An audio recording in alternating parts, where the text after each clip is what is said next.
Oh, Hakamichi's right there. Shizune Hakamichi. I assume that's the right way to say it right now. Maybe I'll find out.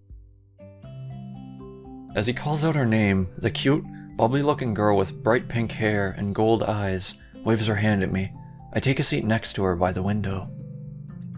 Hey, I guess you're Hakamichi, right? It's nice to meet you. Oh god, I have to voice many women. This is bad. Ah ha ha! No, that doesn't work.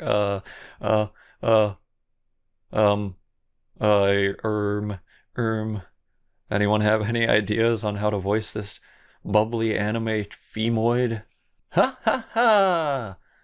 Maybe that's me trying to do a trombone impression, by the way, based off Marvel vs. Capcom 3.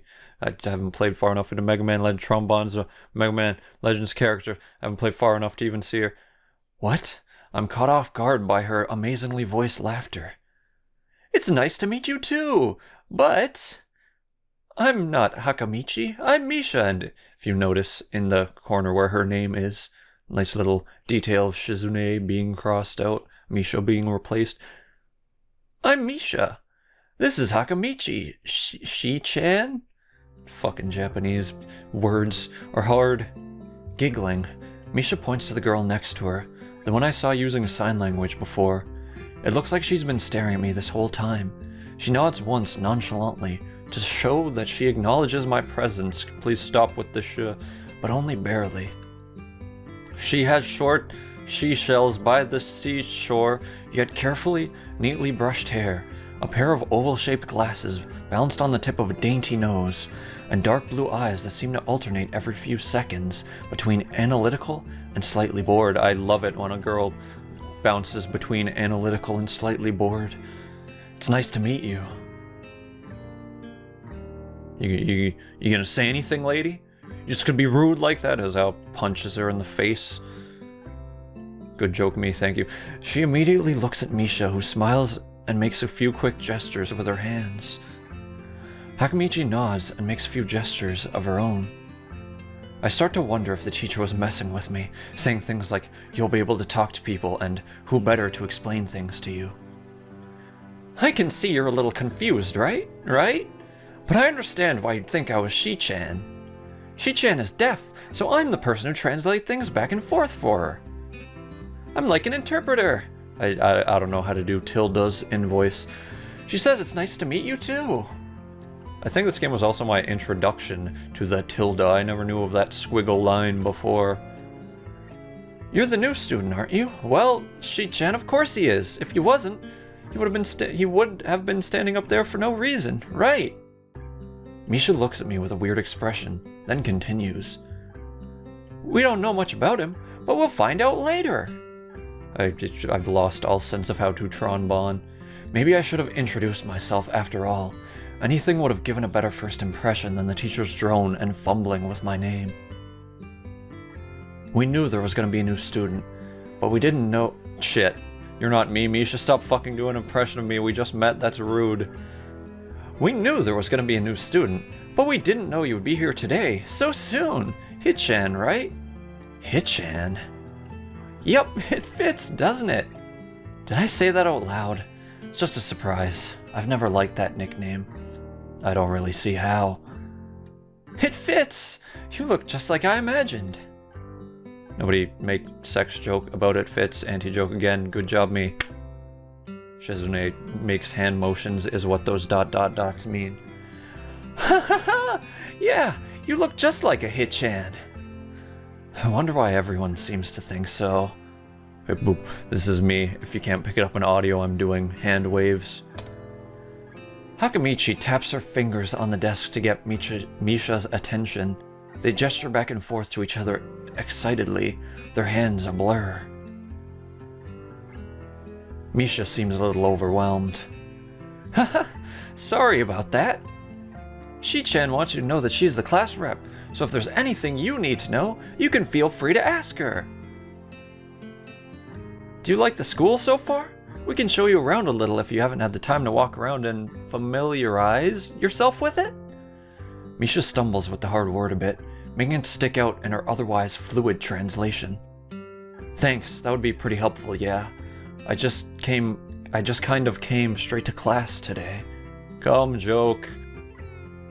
Ha ha ha! Oh, thank God someone laughed.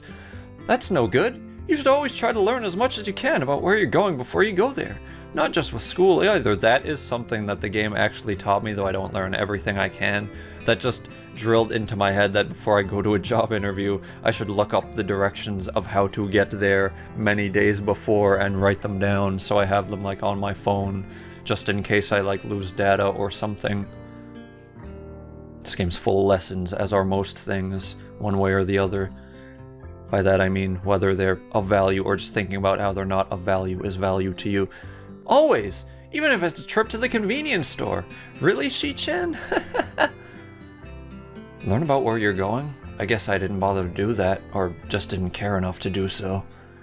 I didn't look forward to this, even if I committed myself to go along with it half-assedly. But anyway, I don't say anything, and Misha signs something that ends in a shrug. What was that? Seems like it was about me. I feel like slumping over in my seat. Both of them are smiling, but that shrug hit me unexpectedly deeply. You look down. Are you okay? Don't take it the wrong way, please. I hate it when people are afraid to ask questions. That's how people learn things, by asking. Asking for help is perfectly normal, as much as needing help. Stop looking like you just failed a test. That is another game this game kind of got me to think about, that asking for help is normal, and has, not to repeat it fully, as much as needing help is. I really was a stupid fucking teenager who thought himself he should be above all troubles of any kind. And this game was one of the many things that helped me realize that, oh, I'm a human person. I should probably be not such a fucking idiot about my own feelings. Wahaha! You don't gotta laugh at how much of an idiot I was, Misha. Alright. Hand signs, hand signs. Ah, another thing. You don't have to call Shi-chan anything so formal like Hakamichi or class rep all the time. Just call her Shi-chan. Okay. Maybe that's too casual. Maybe shizune would be more appropriate. Or maybe you could actually pronounce her name the way it is, you fucking idiot. I'm sorry, I don't know. I'm not Japanese. This is all so new to me. I don't watch anime. In the animes I've not watched, no one has ever been named Shizune. Yep. Shizune's fine. Heh. Okay. That would be a lot easier for me. I feel a lot more at ease. Both of them seem so friendly, so I feel like an idiot for being so apprehensive earlier, especially about Shizune, who I assume will be all business. I'm probably fucking annoying someone with my pronunciation of Shijuba. Well, she seems like what I skipped T button. Especially, I feel a lot more at ease, but both of them seem so friendly, so I feel like an idiot for being so apprehensive earlier, especially about Shizune, who I assume will be all business. Well, she seems like that. She still seems like that, just less so, I guess. And then she says exclamation point, as most girls do when they see me. Huh? Oh, right. We haven't even touched the assignment. We should start work now, or Shi-chan will get mad. The assignment's also kind of long, so we should start now if we want to finish it before the end of class. Also, have you noticed you two have gigantic fucking tits? Wahaha! That too, both of those. Shizune glares at the two of us impatiently. She's probably mad that I noticed her huge tits. I don't need sign language to understand that. Okay, I get the message. After class, we can take a walk around the grounds together. It's a nice day today, okay? The assignment is actually very challenging to get through, combining aspects of being both difficult and unnecessarily long, like my fucking dick. Never gonna stop making the dick jokes. God, I love my small penis still. We finished a few minutes earlier than anyone else in the class, despite our late start. Shizune and Misha are really capable. They're quite different though. The class rep is as calm and professional as she looks, while Misha is a lot more playful and girlish, not to mention a little more easily distracted. To be honest, the two of them did most of the work. I feel guilty about that. The clock tower bells ring, signaling the end of the period. Time for lunch. Without knowing what else to do, I follow Misha, who is beckoning me into the hallway and down the stairs.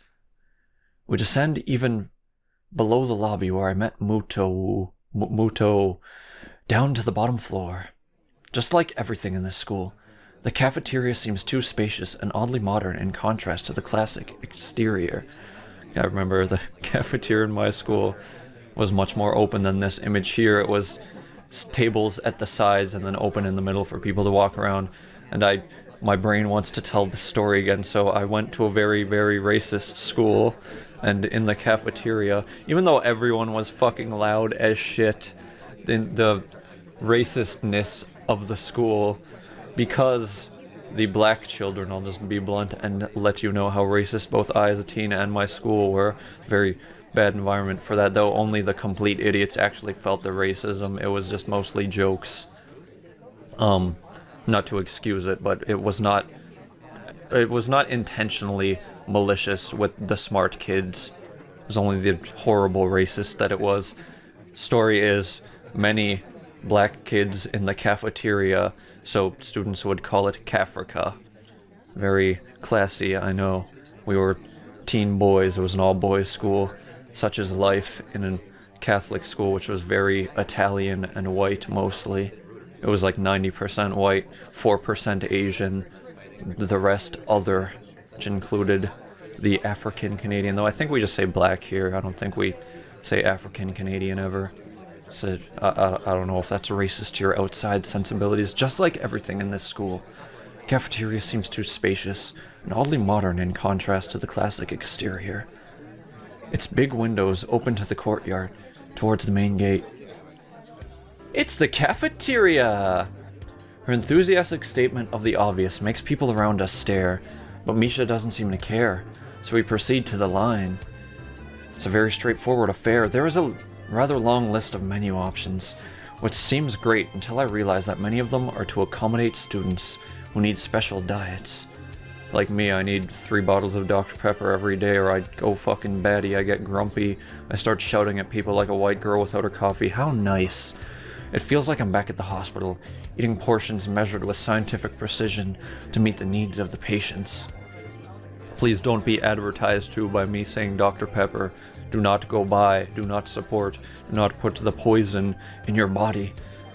I pick something at random and follow Shizune to a table, sitting opposite of her. As I nibble indifferently at the food I'd rather not eat, Misha pokes me in the side to get my attention and points to Shizune. Boy, do I miss physical affection, gamers. It is year 2 of COVID and nobody ever touches me. Except my boss pats me on the shoulder sometimes when he walks by me. I kind of wish he wouldn't. Shizune also wishes that I don't understand sign, so the point escapes me. Maybe looking at a person who talks to you is proper and polite. Do you want to know something? What? About anything. We're your guides, so you should ask us if there is something. I wonder now. This is another points assignment towards one of your girls with ask about the library being for one. I think I got everything I needed to know will get us towards Shizune right here. And ask about Shizune's deafness will give us no points in either direction, which is what we need to go for the girl I'm going for. Shizune intrigues me, and I kind of want to ask something about her. In this situation, I would not ask about person's deafness. Just so you know, I'm not that tactless. But I can't really ask about something that personal, can I? I believe in my first personal playthrough back in the summer of 2012 when I played, I picked the library because that was what would interest me of a school where I could go to get away from loudness and just like be by myself at a table. Enough about that, but I really can't ask about that something that personal, can I? I can't come up with anything else to ask, so I just focus on my food while the girls talk between themselves. Misha and Shizune, that's another window into Hazao's character. If you play him by these kinds of choices, he is very non-confident. His personality kind of changes depending on what you pick. Like if you pick library, he'd confidently ask about it, just letting you know. Misha and Shizune sign back and forth very animatedly, throwing sideways glances at me, but Misha refrains from translating. Maybe they're talking about secret girl stuff or something. I quickly notice a conversation as sign is not enough to fill a silence, or a let's play. We arrive in the classroom early, but we're not the first. I wonder if there's got to be like let's plays with little corner windows giving American Sign Language. Like the Canadian government and the news have gotten a lot of praise recently because for broadcasts they've had little corner pictures of people giving American Sign Language. So that's just on my mind. I wonder if that's a thing in the YouTube world. That's probably is and should be, and is pretty cool that, or if it is. We arrive in the classroom early, but we're not the first. That dark-haired girl I noticed before is slumped over her desk at the last row. Oh! She jumps a little when Misha crashes into the room with the elegance of a rhino. She shrinks deeper into her seat. I can feel her tension all the way from here, as if she were slowly turning into stone just from our presence.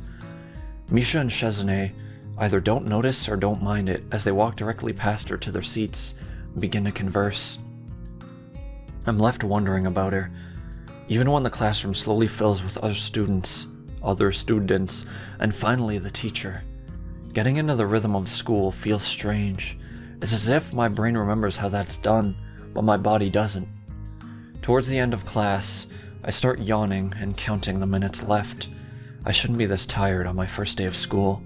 Maybe it's the long time I spent in the hospital that made me like this. I'm even feeling physically weak and lifeless.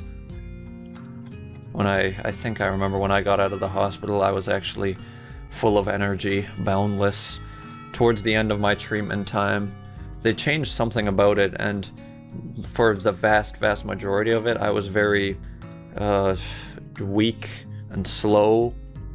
And then towards the end, which I assume was when I started getting better, I had way more energy, and I remember feeling happier all the time, and the doctors and my mom definitely took notice and talked about it, so just bring that up as relevancy. Thought it might be interesting to mention. Back to the story though. Before long, the final bell rings. School is finally over for the day. Beside me, Misha and shizune are having a short conversation. After a bit of deliberation, Misha turns to me. I also want to say that at the time when I played this 2012, I was still in that all-boys high school. I think I played it in the summer between when I would have graduated if I didn't fail a religion class because the teacher was horrible, and we would learn about how, well, people are gay because their father beat them or something, and my rebelliousness was to just not do the work and talk to my best friend all day as we sat beside each other instead of learning, and I had to take another year, which was great and all that. But I played this during that summer, and I had a hard time relating to being able to talk to girls when I'd spent 4 years in an all-boys school as a loser who never talked to, I think I talked to like 1 or 2 girls outside of school. That's about it, and that was just in friend context. I did not have a fucking woman to fuck. I was a loser. Not that that's all women are for, they're also for hitting and hating. Beside me, Misha and shizune are having a short conversation. After a bit of deliberation, Misha turns to me. That was a joke, by the way. I am misogynist, sort of, just because Bumble is terrible. Dating apps paint women in such a bad light, but I don't actually hold it against real women. I'm prejudiced, but not discriminatory. Shizune is talking now, and so is Misha, thus translating. Unfortunately, we can't stay and show you around today, Hitchan. We've got to hurry already, since there's a lot of work for us to do. ... You'll find your way around here, I'm sure of it. Wait. The teacher said I'd have to see the nurse. Where do I have to go?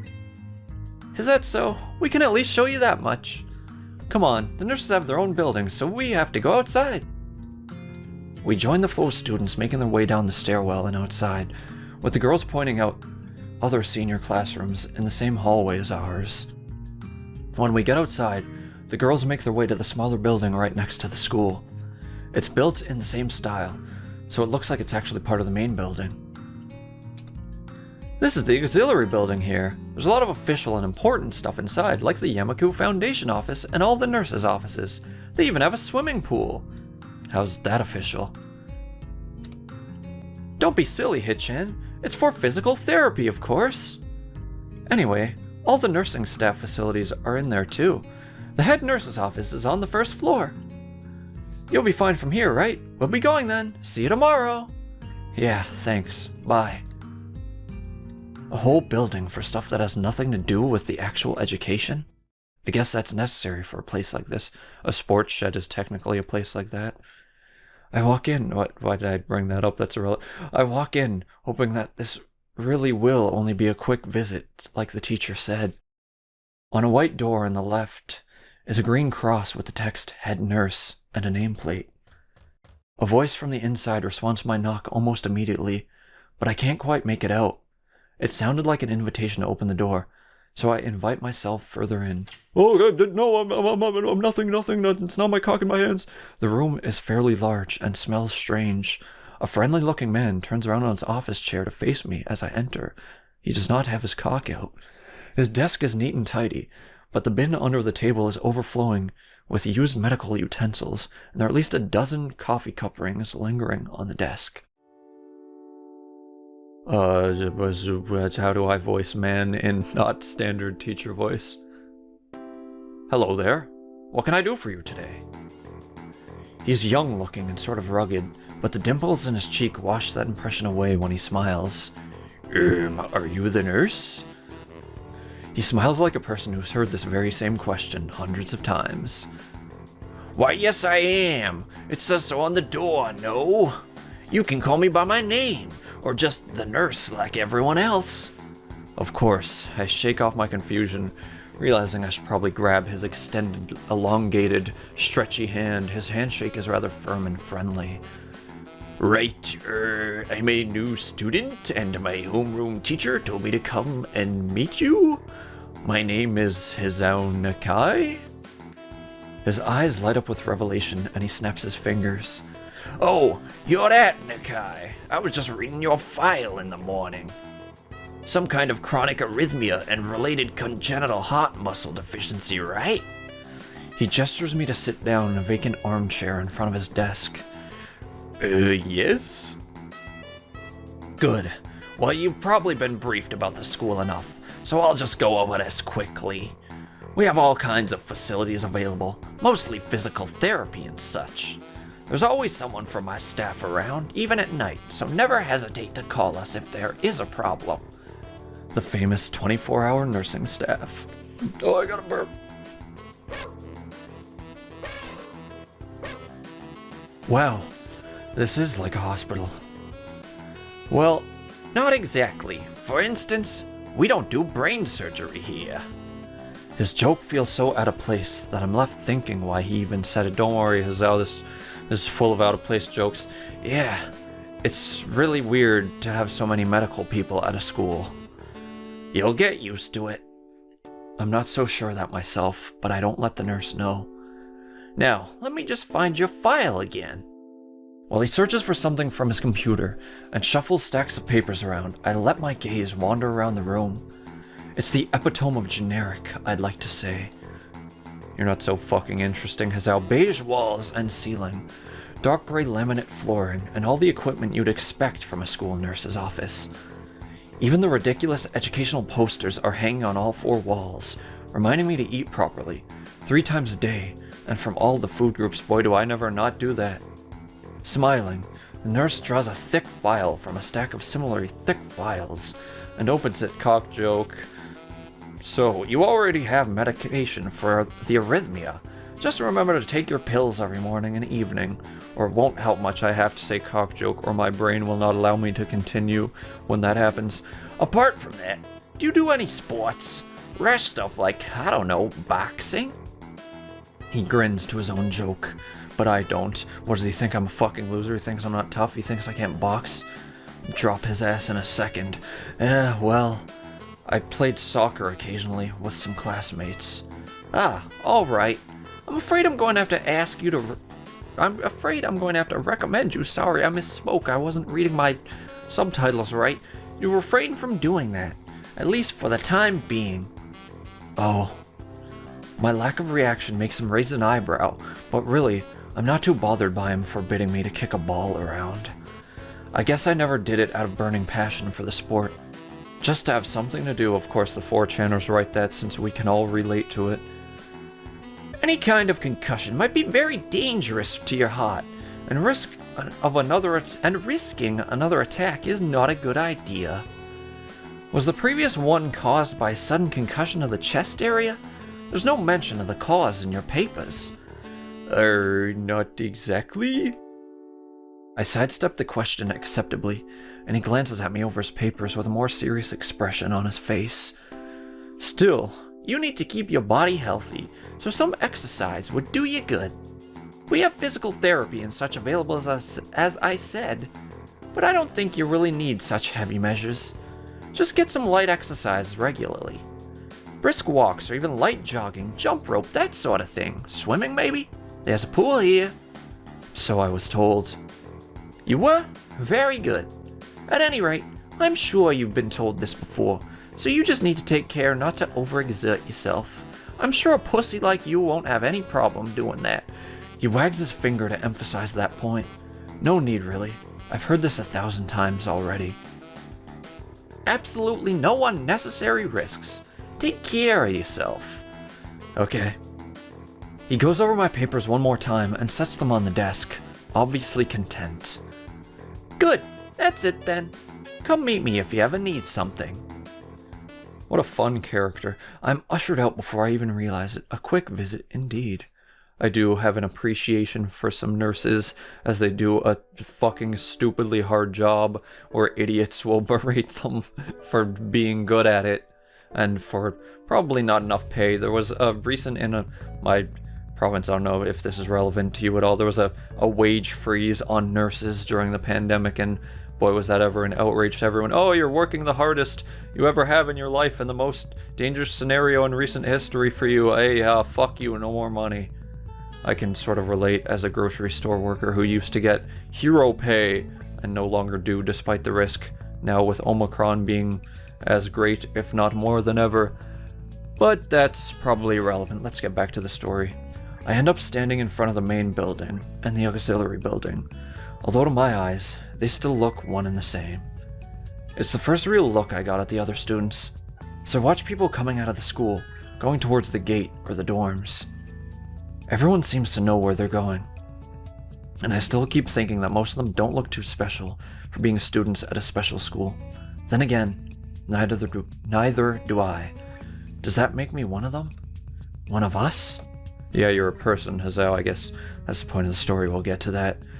I should go somewhere too, to prevent me from getting lost.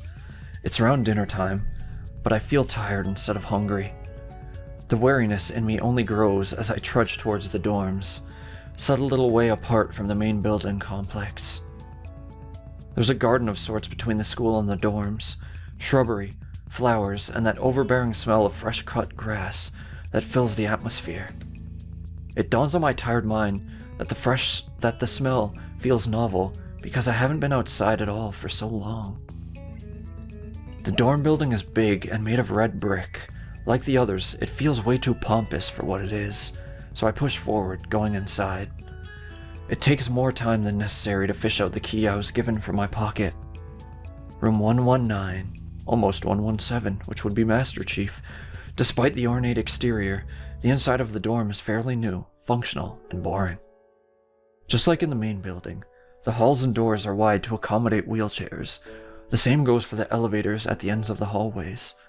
I poke my head around the corner of the common room door. Inside, a few students are watching the television.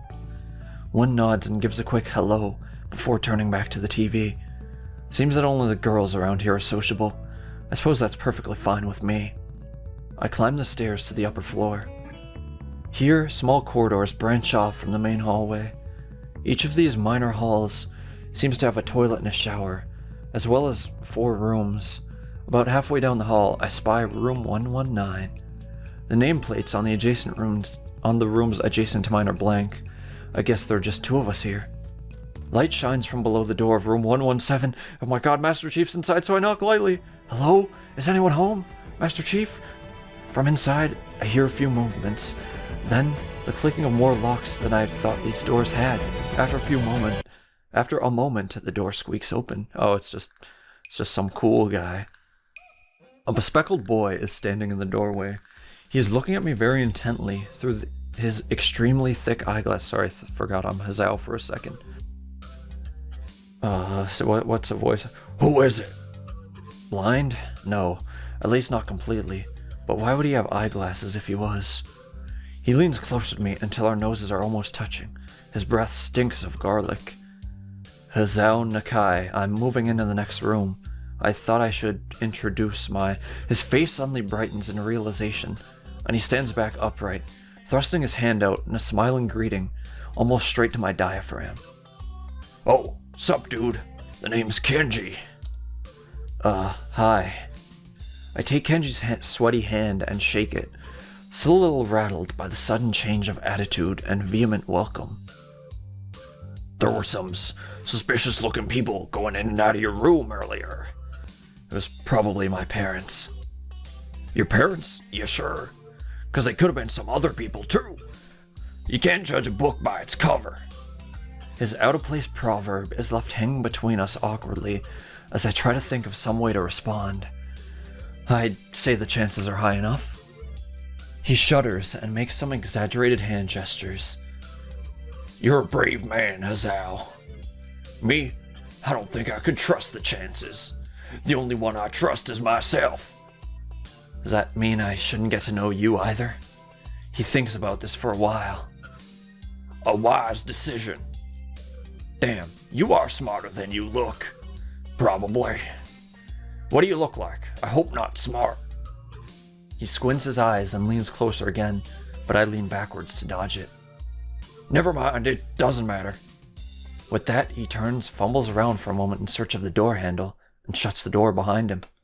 I slide the key into the lock of the door marked 119. Bleak beige walls, white linen, a desk made of some type of light wood, ugly curtains.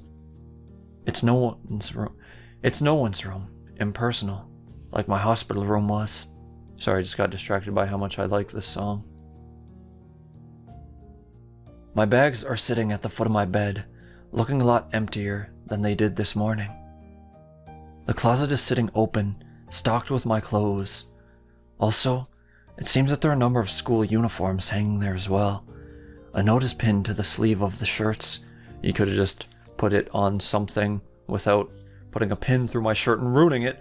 Hi, Hichan. We've unpacked your things and made your bed. They said that if these don't fit, then you should go to the office tomorrow. If you have any problems, you can always call us. Love, Mom and Dad.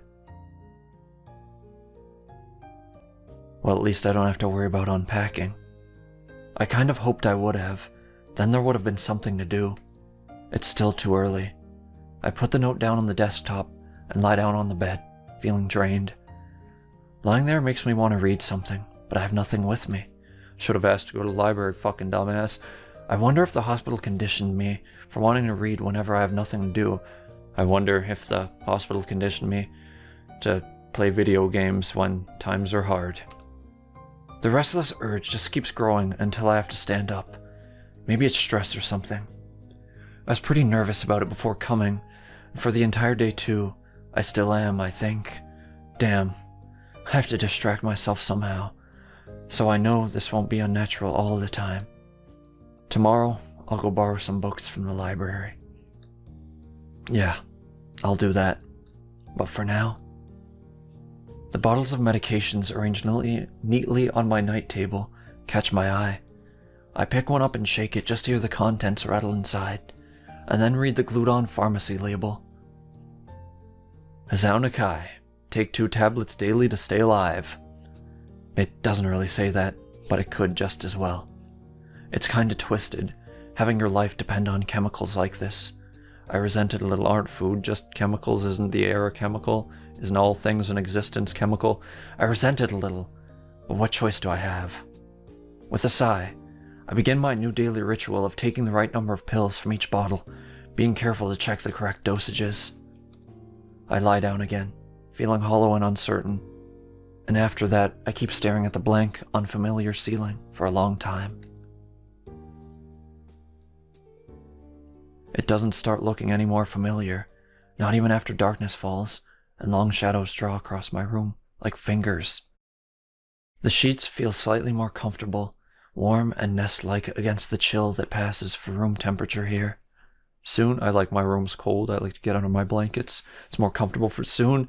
Who cares? The lighter shade of darkness that is the ceiling Looks like, leave in the comments if you like your room cold there, engagement. I'm a good YouTuber, right? Soon the lighter shade of darkness that is the ceiling looks like every ceiling does at night, and becomes the only thing I recognize anymore. The night beckons me to sleep, and I feel the coldness of unfamiliarity and fear creeping up my spine once again. I keep drifting, further away from the world I knew.